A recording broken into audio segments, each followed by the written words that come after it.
Nhưng mà các bạn thấy là có phải đời thì có phải lúc nào cũng dễ thế đâu, đúng không? Là cái nhà thầy có bệnh mà khổ sở nhất là cái vùng gọi là vùng sào, grey zone, chả biết đường nào mà lần. Đấy. Which means we don't know. We're not certain if it's benign or it could be a neoplasm. Lúc ấy là rất khó, không thể nào nói được là lành nhá. And every pathologist gray zone is different. Và cái grey zone của mỗi một ông bác sĩ giỏi đúng không? Lại còn khác nhau, đúng không ạ? Đấy. Thế là ông Trương thì là hơi nghĩ là ung thư rồi, thế là chết rồi, chưa rồi, đúng không? Đấy. Thế là cái grey zone là cái ông giải phẫu bệnh sợ nhất, thì mỗi ông lại có một mức độ khác nhau. Đấy. This type of report actually happened a lot before 2007 in the United States.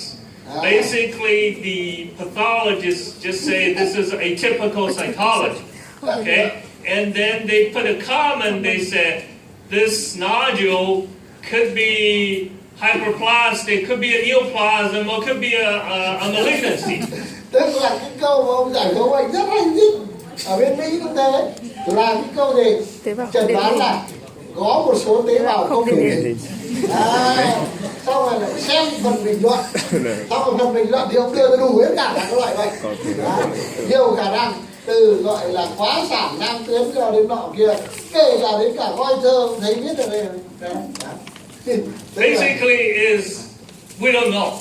Then the clinician often get upset because they said that why we're doing fine needle aspiration of thyroid and we got this type of report and you don't know anything. How are we going to manage the patient? Tức là trên thực tế lúc mà ông viết cái này tức là ông không biết nó là cái gì.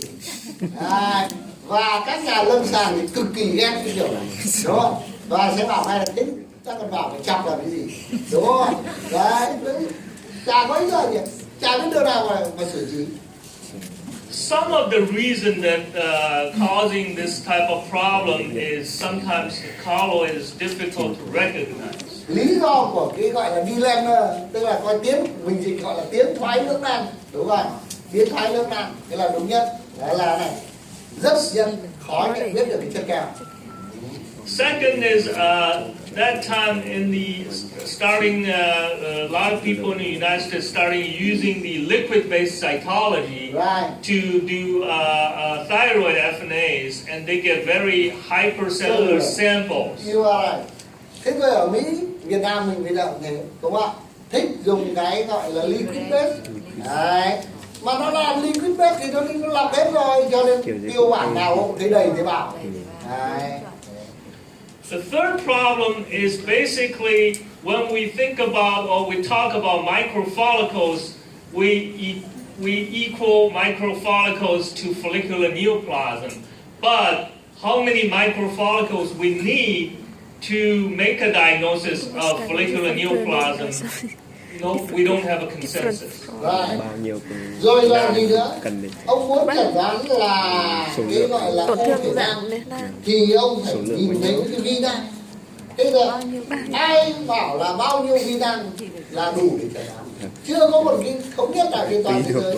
Cái chung quy ước chung về cái số lượng vi năng mà ông nhìn thấy được. This is a liquid-based or thin-pred cytology slide. As you see in the background, and not many dense colloid. There's some follicular cells. I have seen these type of cases called follicular neoplasm, but they are not because they have big follicles and small follicles. So this should be called benign.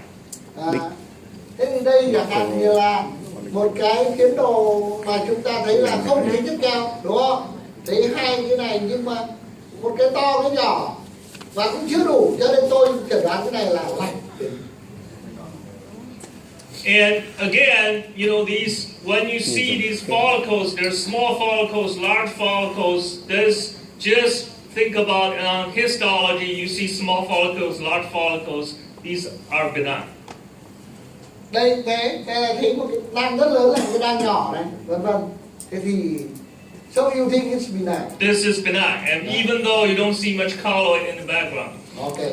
Tức là không cần nhìn thấy chất keo là ông phán là ung, mà như thế này vẫn là lành rồi. If you search hard on the liquid base, actually sometimes you see little bit of colloid. Once you see little bit colloid in liquid base, you should think actually they have more colloid. Although you only see little bit of colloid, you have to magnify the colloid. Thế nghĩa là nhớ là trên cái tiến độ liquid base, anh mà nhìn thấy được một tí chất keo thì anh phải hiểu ngay từ là đầy chất keo rồi. Bởi vì là nó hết rồi, nó phải khuất đại hơn, nó phải coi như đấy. Chứ còn không thì là nó chỉ lấy tế bào thôi mà. Để đã nhìn đến chất keo ở trên tiến độ liquid base lại phải nhiều chất keo lắm. This is another example of benign thyroid nodule. Although you see a lot of cells, these are actually the colloid. But the colloid just look like these strands of more like a paper, tissue paper. Like you put tissue paper on some stuff. Right. Thế thì đây là hình ảnh lành tính này, mà cái chỗ mà vừa chỉ với chất keo đấy. Đấy. Nhưng mà nó chỉ thế thôi. Cho nên thậm chí là nhiều người lại tưởng là nó dính cái giấy lúc anh lau tiêu bản hay gì đấy nó dính vào đấy. Nhưng nó là chất keo. Again, I've seen these some people calling this suspicious of follicular neoplasm.